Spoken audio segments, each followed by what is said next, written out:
الحمد لله حمدا طيبا كثيرا مباركا فيه كما يحب ربنا ويرضاه وأشهد أن لا إله إلا الله وحده لا شريك له وأشهد أن محمدا عبده ورسوله اللهم صل وسلم وبارك على نبينا محمد وعلى آله وأصحابه وبعد.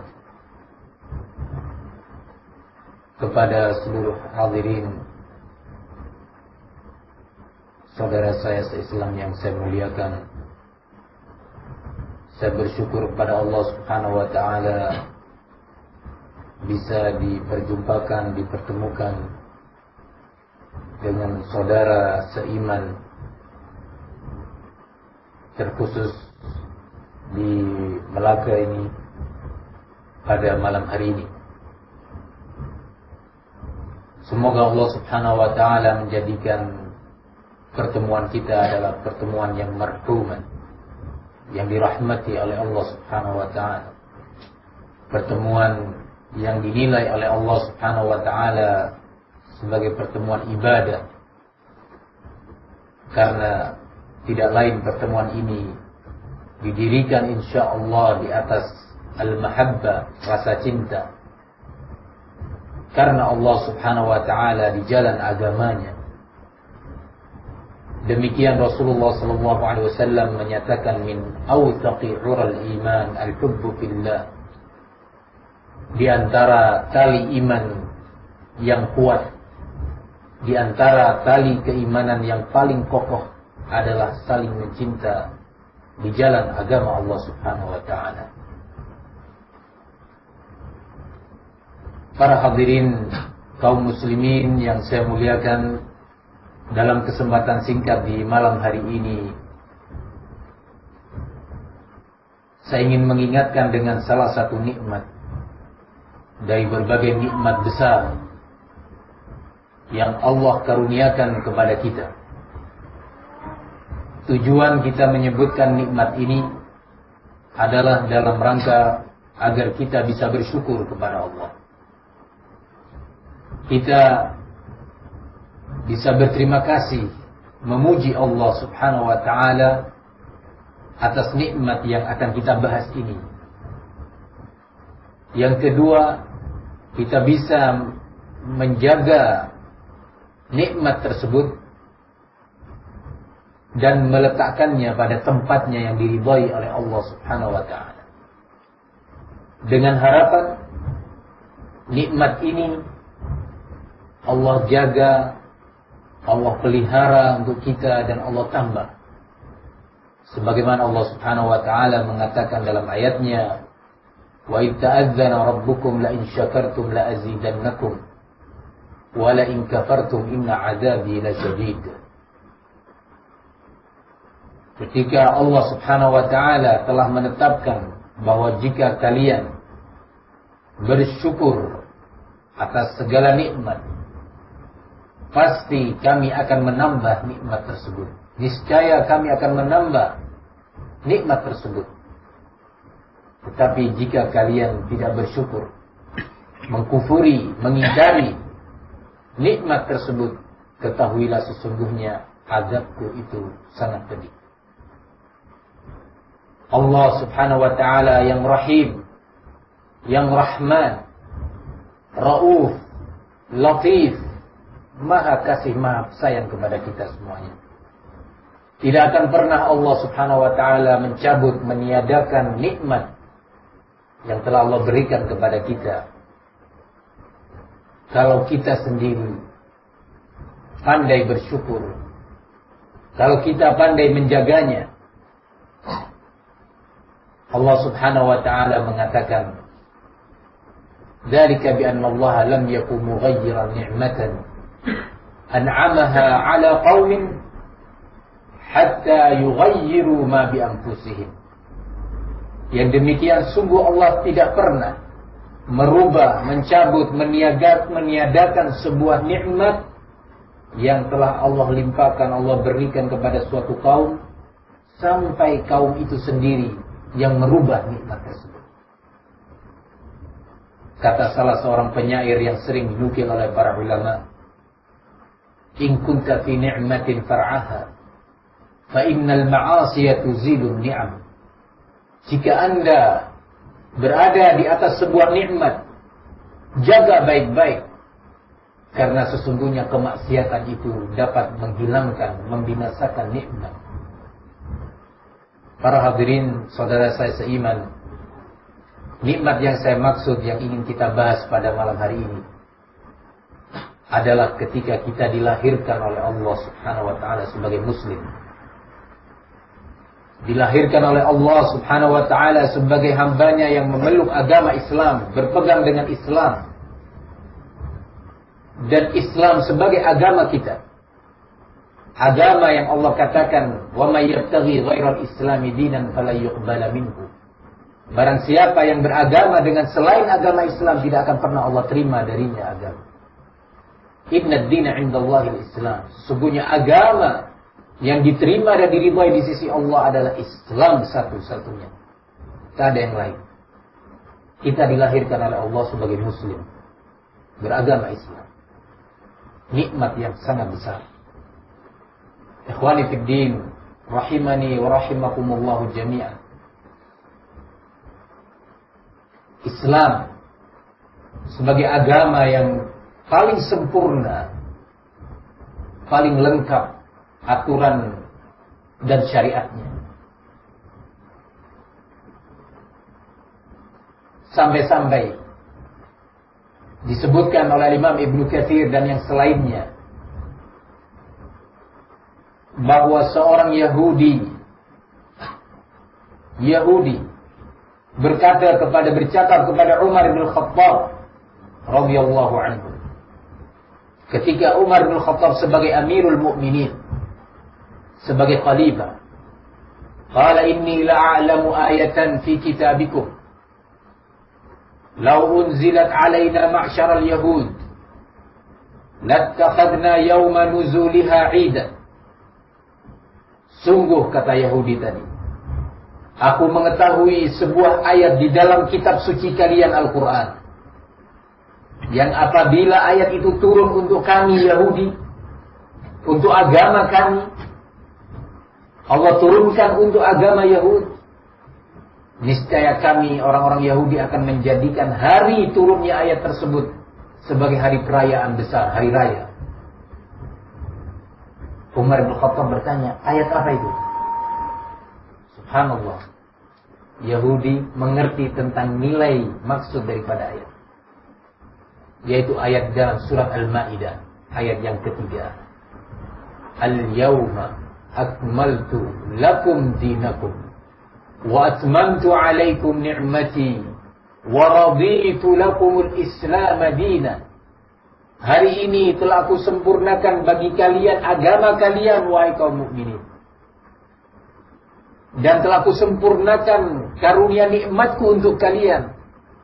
Dan aku ridha, rela Islam ini sebagai agama kalian. Subhanallah, Yahudi mendengar ayat ini dan memahami maknanya, bahwa ini adalah nikmat besar, karunia besar dari Allah Subhanahu wa ta'ala untuk kaum muslimin, bahwa agama Islam yang Allah turunkan untuk mukminin ini adalah agama yang diridhai oleh Allah dan sebagai agama yang telah disempurnakan. Maka Umar bin Khattab mengatakan, inni la'alamu aina nazalat wa mata nazalat. Demi Allah, aku tahu di mana ayat ini turun dan kapan turunnya. Fa innaha nazalat fi Arafah fi yaumi Arafah. Ayat ini turun di padang Arafah pada hari 9 Dzulhijjah, waktu wukuf di Arafah, Hajjatul Wada, haji perpisahan Rasulullah sallallahu alaihi wasallam. Yang tak lama kemudian setelah itu Rasulullah wafat dan meninggal dunia. Para hadirin yang saya muliakan, sebagian sahabat mendengar ayat ini turun menangis, menyadari ini ada tanda-tanda bahwa Nabi Muhammad sudah akan dipanggil oleh Allah Subhanahu wa ta'ala, bahwa Islam telah sempurna bahwasanya Rasul telah menunaikan tugasnya, amanatnya, menyampaikan Islam, mendidik umat, ibadah mereka, iman mereka, akhlak mereka, akidah mereka, ilmu mereka. Al-yawma akmaltu lakum dinakum. Hari ini telah aku sempurnakan bagi kalian agama kalian. Para hadirin yang saya muliakan, kita ditakdirkan oleh Allah sebagai hamba-hambanya yang berislam, sebagai muslim. Maka nikmat ini patut dijaga, mesti dipelihara. Wajib untuk kita bersyukur kepada Allah Subhanahu wa ta'ala dengan meletakkannya pada tempat yang Allah letakkan, yang Allah ridhai Subhanahu wa ta'ala.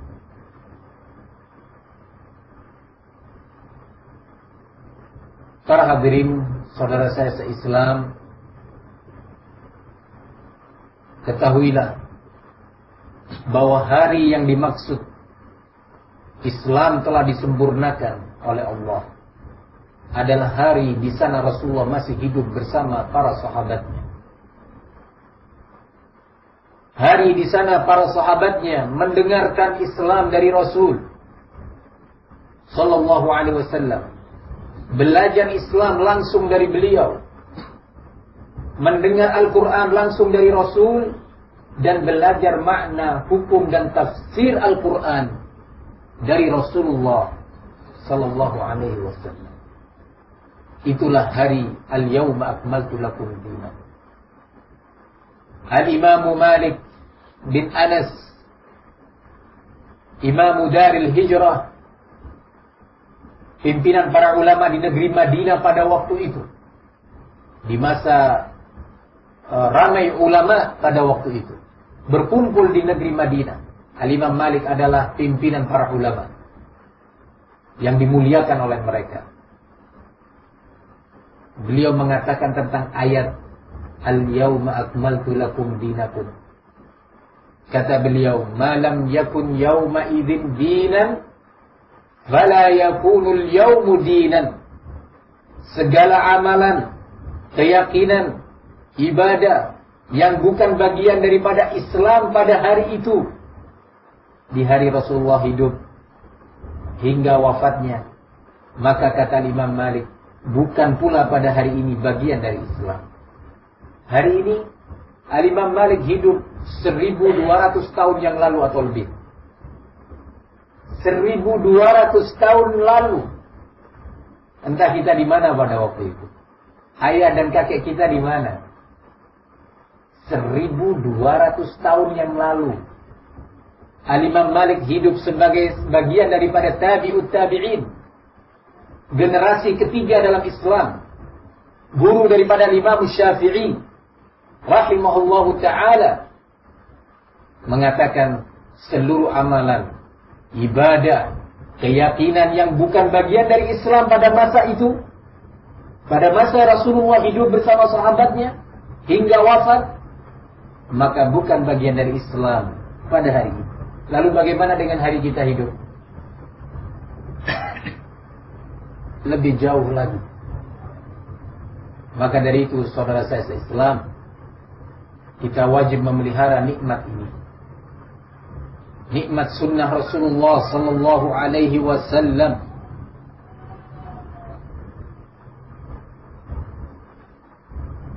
Kemudian,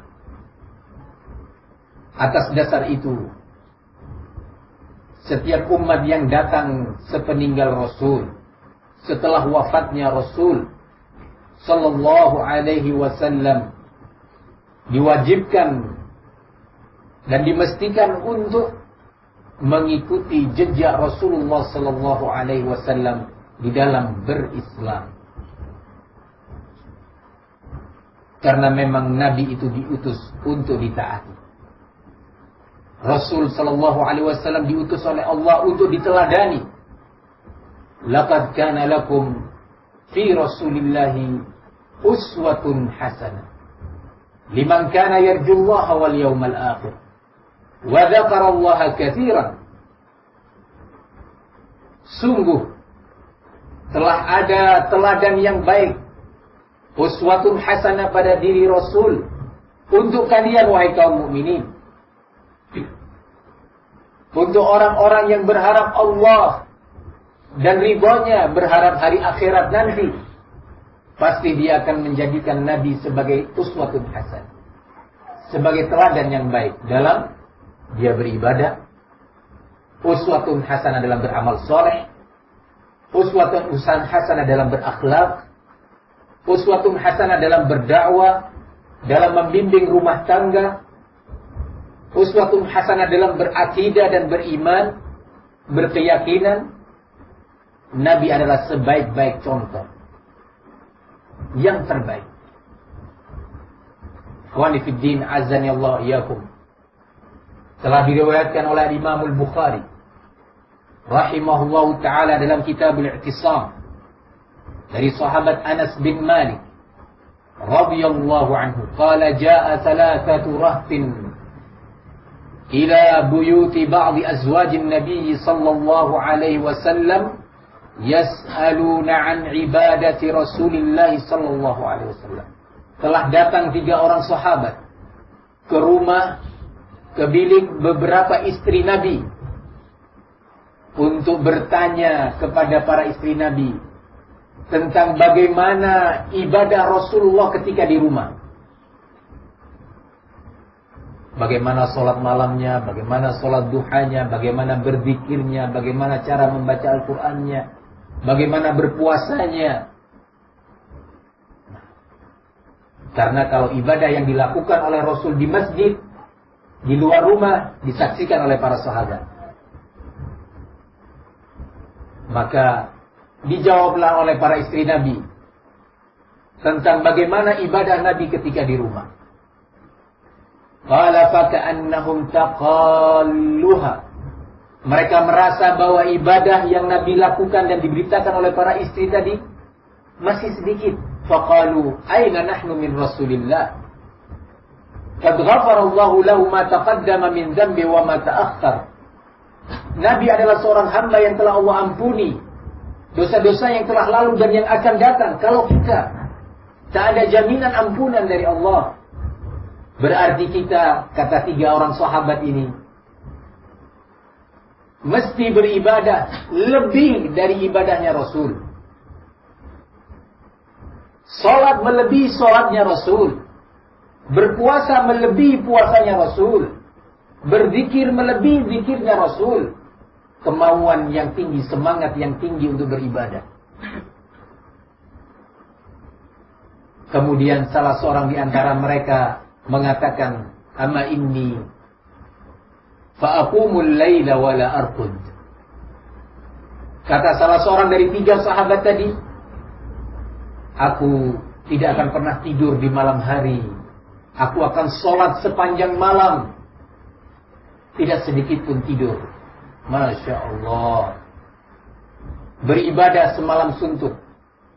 Habis sholat isya, selepas sholat isya, baca Quran, kemudian sholat, tahajud, ya terus sampai datang waktu fajar, waktu subuh, tidak tidur.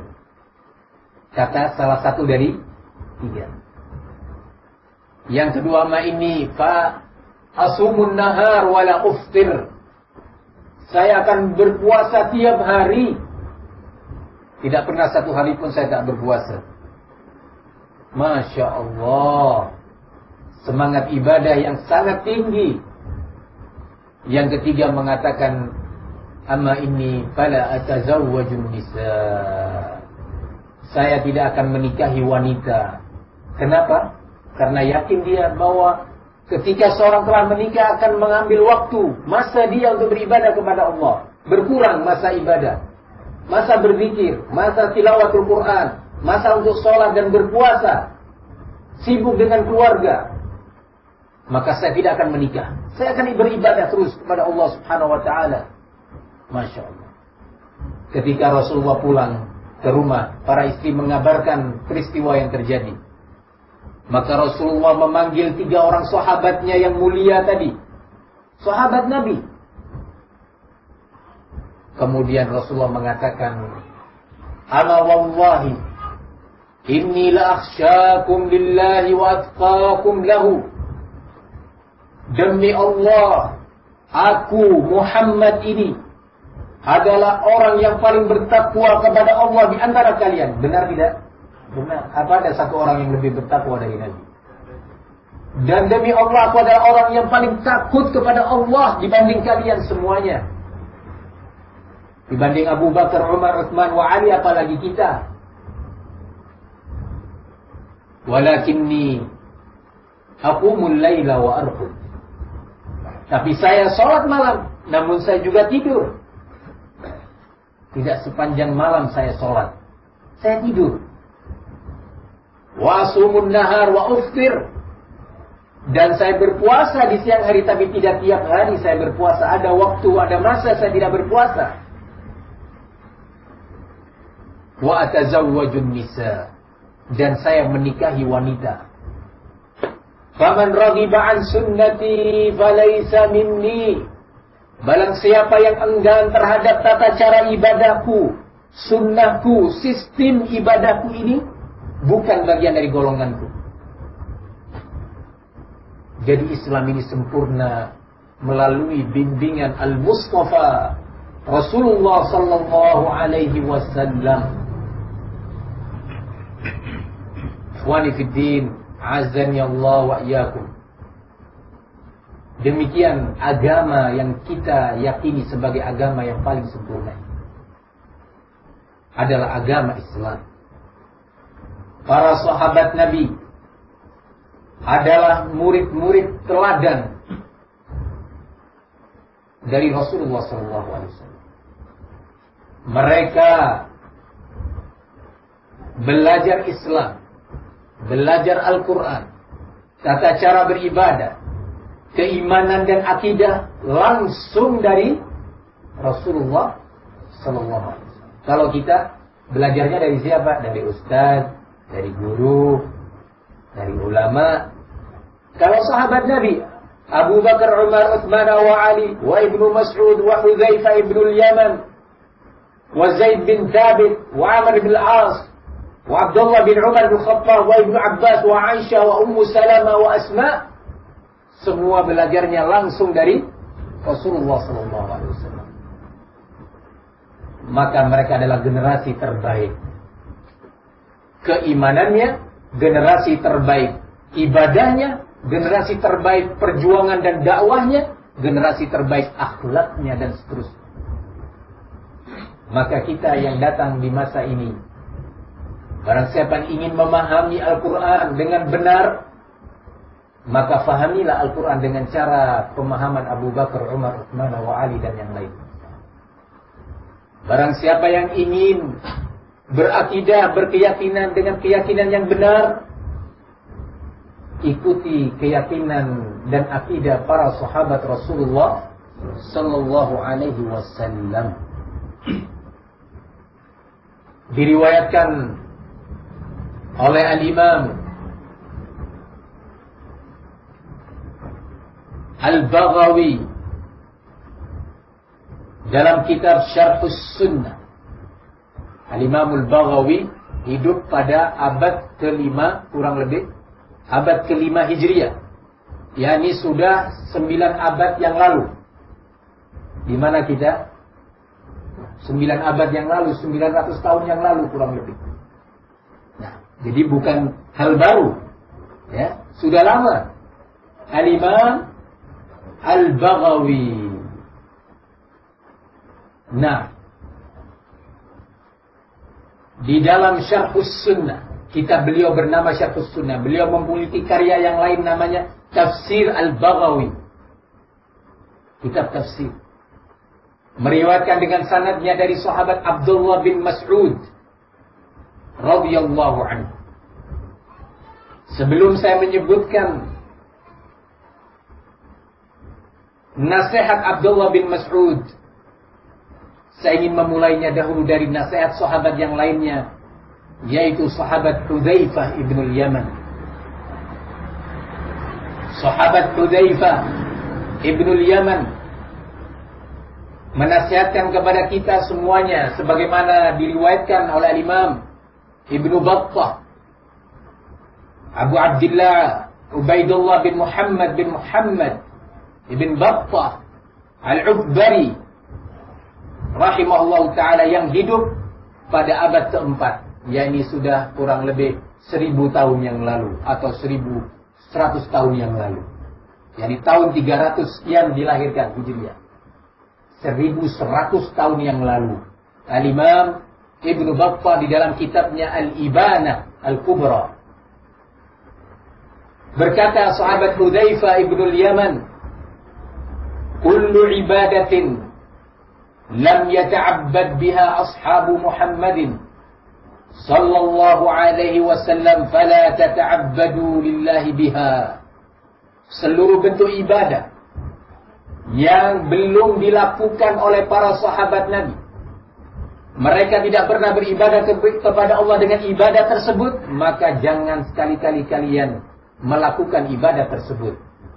Jangan sekali-kali kalian beribadah kepada Allah dengan ibadah yang belum pernah dilakukan oleh sahabat Rasulullah SAW. Nasihat siapa ini? Sahabat Hudzaifah ibnul Yaman,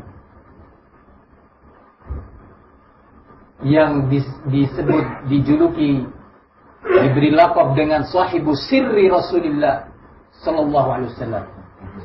Sahabat Hudzaifah itu adalah sahabat yang spesialis rahasia, berita-berita rahasia dari Rasul. Sering Nabi memberitakan berita rahasia kepada Hudzaifah yang tidak diberitakan hatta kepada Abu Bakar, Umar, dan Utsman. Maka dari itu diberi julukan sahibu sirri Rasulullah sallallahu alaihi wasallam. Para hadirin, saudara saya seiman, mari kita ikuti sekarang nasihat sahabat Abdullah bin Mas'ud. Kata beliau, man kana mustannan falyastanni biman qad mata, ulaika ashabu Muhammadin sallallahu alaihi wasallam, kanu khaira hadhihi al-ummah wa abarraha quluban wa a'maqaha ilman وأقلها تكلفا قوم اختارهم الله لصحبة نبيه صلى الله عليه وسلم ونقل دينه فتشبهوا بأخلاقهم وطرائقهم فإنهم كانوا على هدي المستقيم. ما شاء الله. Sahabat Abdullah bin Mas'ud yang telah dijamin oleh Rasul sebagai penduduk surga. Ada di antara kita yang dijamin, walaupun dia dari keturunan apapun, dari kabilah manapun, berdarah merah ataukah biru, tak ada yang dijamin. Abdullah bin Mas'ud di suatu hari, beliau dikenal sahabat yang kecil, kakinya, betisnya ini kecil, betis ya. Nah, suatu hari ada beberapa orang di kalangan pada waktu itu melihat Ibnu Mas'ud tidak mampu berdiri, tertawa melihat kaki beliau yang kecil. Maka Rasulullah marah. Demi Allah, kata Rasulullah, sesungguhnya kaki ini berada di jannah, berada di surga. Abdullah bin Mas'ud masih hidup. Tidak kemudian, wahai orang-orang, hormati saya, sanjung saya, muliakan saya. Nah, tetap tawadu, beribadah kepada Allah Subhanahu wa ta'ala, menangis, meminta ampun, takut kepada dosa-dosanya. Nah, barakallahu fikum. Abdullah bin Mas'ud mengatakan, barang siapa yang ingin meneladani dan mencontoh suatu kaum, hendaknya dia mencontoh, meneladani kaum yang telah wafat, yaitu para sahabat Nabi, kata beliau, sahabat Muhammad sallallahu alaihi wasallam, karena mereka, kata Ibnu Mas'ud, adalah sebaik-baik umat ini, generasi terbaik dari umat Muhammad. Diriwayatkan oleh Imam Al-Bukhari rahimahullahu taala dalam kitab Fadailus Sahabah, Rasulullah SAW berkata, khairun nasi qarni, thumma alladhina yalunahum, thumma alladhina yalunahum. Sebaik-baik manusia adalah manusia yang ada di generasiku, di zamanku. Yaitu siapa? Sahabat. Yang memuji ini siapa? Rasul. Rasul itu tidak berbicara dari hawa nafsunya, tetapi semua itu melainkan apa? Wahyu dari Allah Subhanahu wa ta'ala. Mereka, kata Ibnu Mas'ud, para sahabat adalah generasi terbaik umat ini. Dan mereka itu a'maqaha ilman, ilmu yang paling dalam dari generasi ini adalah ilmu para sahabat. Sebagaimana tadi saya katakan, Al-Quran turun ayat demi ayat, surat demi surat. Mereka menerima langsung dari Rasul. Kemudian belajar dari Nabi. Diriwayatkan oleh Imam Tabari dalam tafsir Tabari, Abu Ja'far Tabari, dalam tafsirnya dari Abu Abdurrahman As-Sulami rahimahullah, qala haddatsana alladhi kanu yuqri'unana al-Qur'ana, telah memberitakan kepada kami para guru kami. Kata Abu Abdurrahman As-Sulami, beliau adalah seorang tabi'in pada generasi teratas. Telah memberitakan kepada kami guru-guru kami yang mengajarkan Al-Quran kepada kami. Utsman bin Affan, wa Abdullah bin Mas'ud, wa Ali bin Abi Thalib. Seperti, kata beliau, guru-guru kami di antara lain Utsman bin Affan, Abdullah bin Mas'ud, wa Ali bin Abi Thalib. Masya Allah, nikmat ya, gurunya para sahabat. Nah, kata mereka menyampaikan, annahum kanu idza ta'allamu 10 ayatin min Rasulillah sallallahu alaihi wasallam lam yujawizuha hatta ta'allamu ma fiha min al-ilmi wal 'amal. Bahwa dahulu mereka itu Utsman, Ali, wa Ibnu Mas'ud dan yang lainnya, kalau belajar 10 ayat dari Nabi, kalau belajar 10 ayat Al-Quran dari Nabi, dari Rasul, tidaklah melewati kepada ayat yang ke-11, 12 dan seterusnya, kecuali telah belajar secara rinci, secara detail tentang hukum-hukum dan ilmu serta cara beramal dengan 10 ayat tadi. Belajar pelan-pelan dari Rasul sallallahu alaihi wasallam. Begitu selesai, pindah lagi. Nah, ini para sahabat. Mereka adalah orang yang paling dalam keilmuannya tentang Islam. Mereka, kata Ibnu Mas'ud, abarraha quluban. Hati umat ini yang terbaik adalah hatinya para sahabat. Nah, mereka adalah kaum yang dipilih oleh Allah untuk menemani nabinya. Kalau kita menemani ustaz, iya kan? Kata sebagian orang, nikmat berteman dengan ustaz. Setidaknya dapat nasihat, dapat ilmu, walaupun ilmunya sedikit. Sedikit sekali. Mereka dipilih oleh Allah untuk menemani Rasulullah, utusan Allah, dan menjadi para pembawa agama, penukil agama dari Rasul sallallahu alaihi wasallam. Maka kata Ibnu Mas'ud, tashabbahu bi akhlaqihim wa tara'iqihim. Hendaknya kalian meniru, mencontoh, meneladani akhlak mereka dan sistem beragama, akidah dan sistem ibadah para sahabat Nabi. Para hadirin kaum muslimin yang saya muliakan, kita mendengarkan beberapa ayat dan juga beberapa hadis serta beberapa nasihat sahabat serta nasihat ulama dari kalangan tabi'in. Kita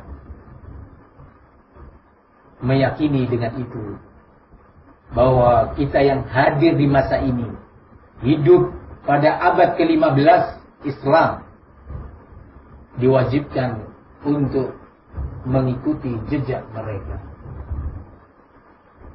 Bahkan Rasul sallallahu alaihi wasallam dalam hadis Sayyidah Aisyah, istri Rasul sallallahu alaihi wasallam yang diriwayatkan oleh Imam Muslim dalam Sahih Muslim, Rasulullah berkata, "Man 'amila 'amalan laisa 'alaihi amruna fahuwa raddun." Barang siapa yang beramal sebuah amalan yang tidak ada perintah atau contoh dari kami, maka amalan itu, kata Rasulullah, tertolak. Masya Allah. Masya Allah. Hadis ini mengingatkan kita dan menegur kita semua, menasihatkan kepada kita untuk kita banyak-banyak mempelajari berbagai bentuk ibadah dan amal soleh, akidah dan iman, akhlak yang dibimbingkan oleh Nabi. Taraktukum ala bayda layliha kanahariha la yazighu anha illa halik. Kata Rasulullah SAW, aku tinggalkan kalian wahai umatku dalam kondisi putih terang Islam ini. Aku tinggalkan, aku berpisah dengan kalian wafat dalam keadaan Islam telah sempurna, bersih, bercahaya. Tidaklah seorang keluar dari bimbingan yang telah aku wariskan ini, kecuali dia akan binasa. Kata Rasulullah SAW. Maka dari itu, marilah kita yang hidup di masa ini menjadikan Nabi sebagai uswatun hasanah, menjadikan Rasul sallallahu alaihi wasallam sebagai tempat untuk kita kembali. Berbagai permasalahan agama yang menjadi perbincangan di tengah masyarakat, bagaimana sikap kita? Sikap kita adalah yang Allah sebutkan di dalam Al-Quran. فَإِنْ تَنَازَعْتُمْ فِي شَيْءٍ فَرُدُّوهُ إِلَى اللَّهِ وَالرَّسُولِ إِنْ كُنْتُمْ تُؤْمِنُونَ بِاللَّهِ وَالْيَوْمِ الْآخِرِ ذَلِكَ خَيْرٌ وَأَحْسَنُ تَأْوِيلًا.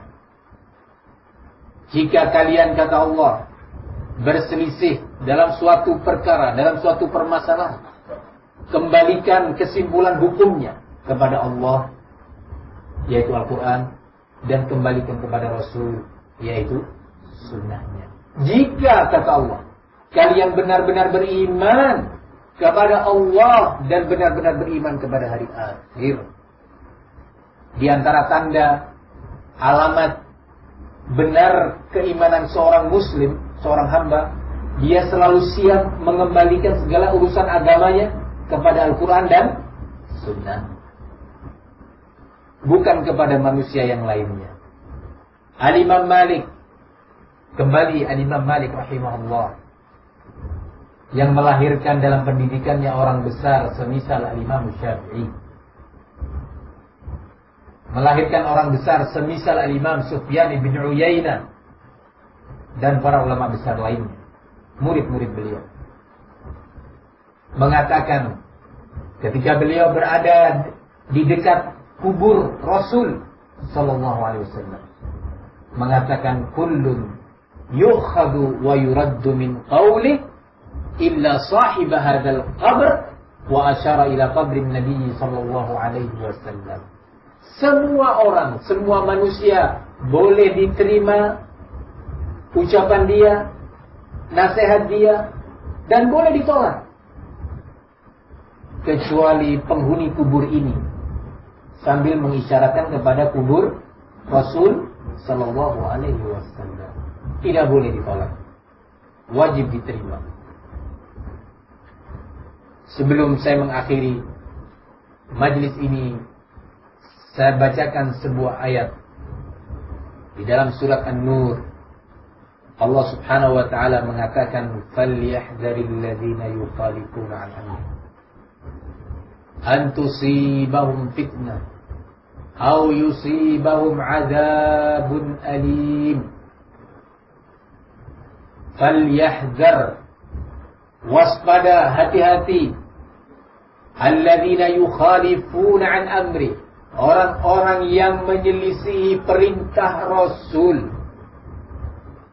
Kata Imam Ibnu Katsir, Al-Imam Ismail bin Umar Abul Fida Ibnu Katsir Asy-Syafi'i rahimahullah dalam tafsirnya Tafsir Al-Quran Al-Azim, makna an amrihi pada ayat ini ay an sunnatihi wa tariqatihi wa minhajihi, atau kama qala rahimahullahu ta'ala.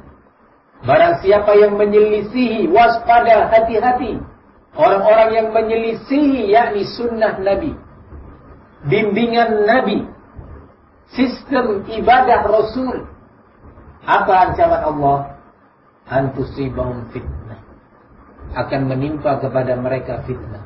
Apa fitnah ini? Dijelaskan oleh para mufassirin, yaitu penyakit qalbu, penyakit hati, dalam bentuk enggan dan tidak suka kepada sunnah Nabi, disebabkan dia menyelisih satu bimbingan Rasul.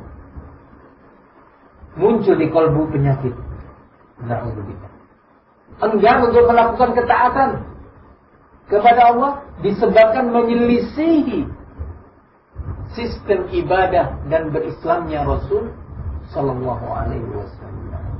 Au yusibahum adzabun alim, atau akan menimpa kepada mereka azab yang pedih di dunia ini, yakni di dunia adanya malapetaka, bencana alam dan yang lainnya, disebabkan umat menyelisihi sunnah Rasulullah sallallahu alaihi wasallam.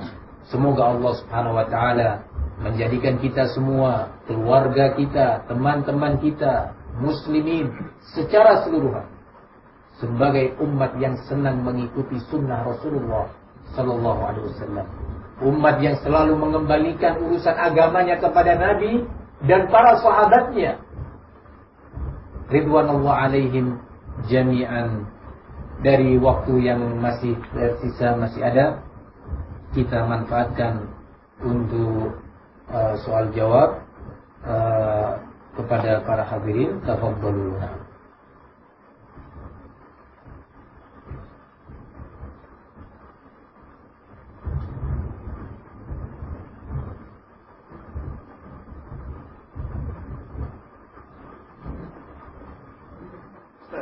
Nah, ini hadis yang pertama Yahudi bertemu Muhammad.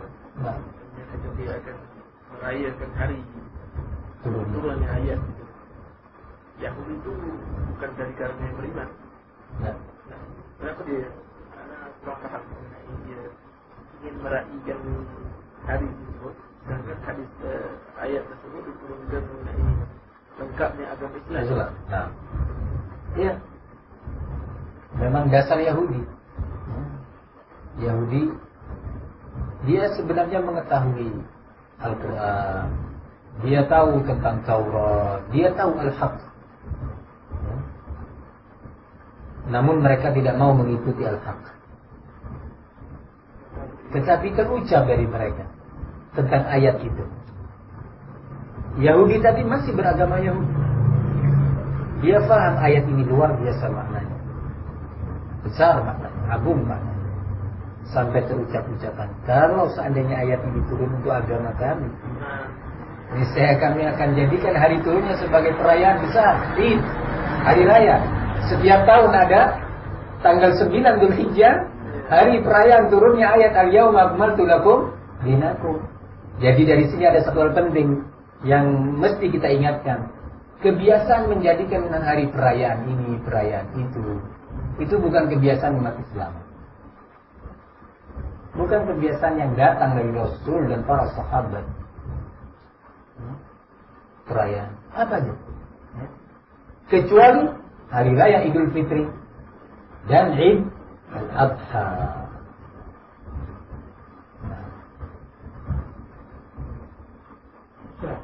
Iya. Yahudi kaum yang betul tidak menolak macam mana Nasara. Nasara juga demikian sebenarnya. Mereka itu mengetahui tentang apa yang ada dalam Injil, berita tentang akan datangnya seorang nabi yang bernama Muhammad. sudah ada di dalam Injil. Siapa nabi dan siapa sahabat. Bukan hanya Rasul, bahkan sahabat Nabi, sifat-sifat mereka, ciri-ciri mereka sudah ada di dalam At-Taurah wal Injil. Yang Allah sebutkan dalam ayat Muhammadun Rasulullah. Walladzina ma'ahu asyidda'u 'alal kuffar ruhama'u bainahum. Tarahum ruk'an sujjadan yabtaghuna fadlan minallahi wa ridwana. Simahum fi wujuhihim min atharis sujud. Dzalika mathaluhum fit Taurah wa mathaluhum fil Injil. Kata Allah, Muhammad itu adalah utusan Allah. Dan orang-orang yang bersamanya, yaitu siapa? Para sahabat. Nah, adalah orang-orang yang kasih sayang terhadap sesama mereka, sesama muslim, dan keras tegas terhadap orang-orang kafir. Mereka adalah orang yang selalu ruku dan sujud, mengharapkan ridha Allah dan keutamaan dari Allah. Demikianlah permisalan mereka yang telah disebutkan di dalam Taurat dan permisalan yang telah disebutkan dalam Injil. Jadi Nasara tahu ini Muhammad sudah disebutkan di dalam Injil dan para sahabatnya pun. Jadi mereka faham, namun tidak mau beriman. Karena ternyata mereka mengira Nabi yang akan diutus itu dari Bani Israel. Ternyata bukan dari Bani Israel. Akhirnya mereka menyombongkan diri, tidak mau beriman kepada Rasulullah SAW. Jadi Yahudi dan Nasara berilmu tentang Nabi Muhammad. Nah, fadhal.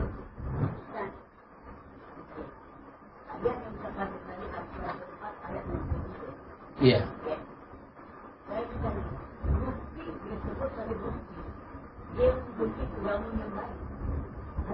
Mufti, nah.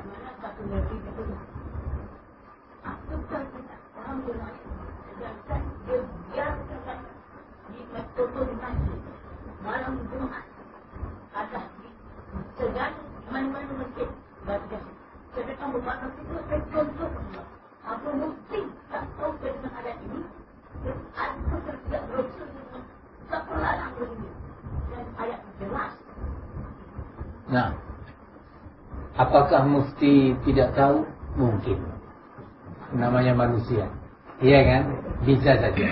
Bisa saja. Tapi kemungkinannya kecil. Kalau tanya apa mungkin? Mungkin. Namanya manusia, bisa tahu, bisa tak tahu. Yang tahu segala sesuatu hanya Allah Subhanahu wa ta'ala. Tapi kemungkinan kecil. Kemungkinan yang kedua, banyak manusia tahu tentang kebenaran, tetapi hawa nafsu menghalangi dia untuk beramal dengan kebenaran. Hawa nafsu itu bisa dalam bentuk ambisi dan keinginan mengejar harta, ambisi dan keinginan untuk mengejar kedudukan, jabatan, posisi, ambisi untuk disanjung dan dipuji oleh manusia. Ini semua dunia. Itulah yang dikatakan oleh Nabi sallallahu alaihi wasallam, "Ma dhi'bani jai'ani ursila fi ghanamin bi afsada laha min hirsil mar'i min hirsil mar' barakallahu fikum ala ad-dunya wasyaraf atau ala al-mali wasyaraf lidini." Tidaklah dua ekor serigala, kata Rasulullah SAW dalam hadis yang diriwayatkan Imam Tirmidzi rahimahullah. Tidaklah dua ekor serigala yang lapar dilepas menuju segerombolan kambing yang banyak. Tidaklah dua serigala ini lebih berbahaya dibandingkan bahaya seorang manusia yang berambisi terhadap harta dan kedudukan, harta dan sanjungan terhadap agama dia, terhadap akidah dia. Dia bisa menjual akidahnya untuk mendapatkan dunia tadi. Dia bisa menjual keyakinannya untuk itu. Kalau sudah mengikuti hawa nafsu, siapa yang bisa menjamin hidayah untuknya? Semoga Allah melindungi kita dari mengikuti hawa nafsu. Nah, Wallahu ta'ala alam bissawab. Tetapi kita mendoakan semoga kaum muslimin terkhusus para pemimpin umat Islam, para penguasa umat Islam mendapatkan hidayah. Allah jauhkan mereka dari makar-makar Yahudi dan Nasara. Allah jadikan para pemimpin kita sebagai orang yang taat kepada Allah dan taat kepada Rasul. Demikian kita berdoa kepada Allah. Tidak suka gaduh, tidak usah ribut. Doa di masjid, ya Allah beri hidayah ya Allah. Ya Allah beri takwa kepada pemimpin kita. Lindungi mereka. Doa kita. Belum tentu doa kita diterima, mungkin kita orang-orang lemah. Doa kita didengar oleh Allah dan dikabulkan. Doa. Nah, wallahu a'lam.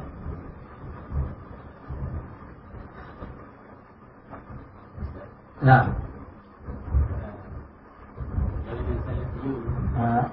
InsyaAllah tidak berlaku tidak tidak ini Nah.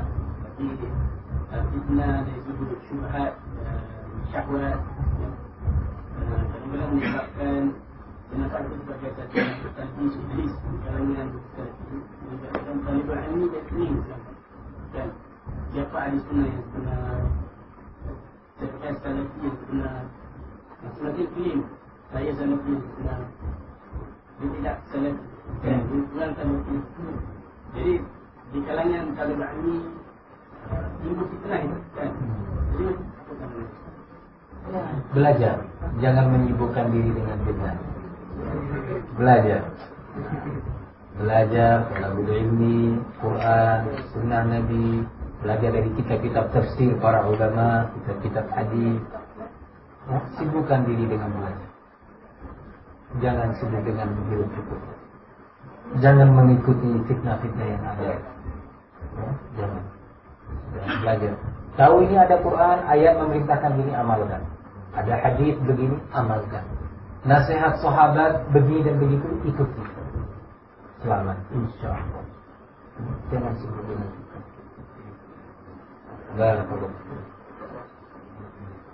Allahumma musta'an.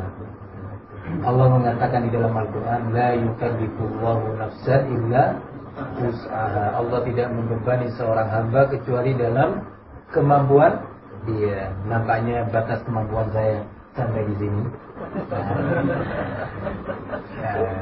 Semoga Allah mengampuni kesalahan dan kekurangan saya dan antum semuanya.